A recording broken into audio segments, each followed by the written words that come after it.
How does a guy in his 20s write a dystopian trilogy that is both commercially successful and intellectually interesting?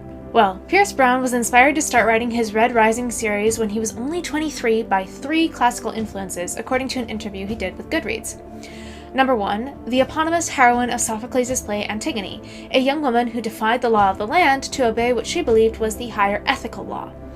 Brown says he was fascinated at how a young girl who had no political power could make such a huge difference through a single act of courage, and wanted to explore the aftermath of that decision. Antigone inspired the character of Io.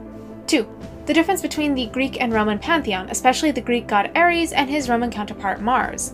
In Red Rising, the rebel group the Sons of Ares explain they named their group after the Greek god because the Roman-inspired society in the book, like the god Mars, is presented as a romanticized, honorable version of what is actually pure violence fed by rage and hate. And 3. The caste system Plato recommends in his famous work, The Republic.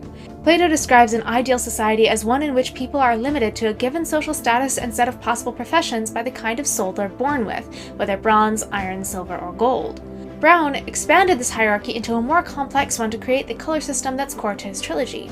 These 3 classical inspirations and the moral issues they deal with resonate throughout the trilogy, which explores the power of the oppressed, the influence of symbols, and the folly of an enforced caste system.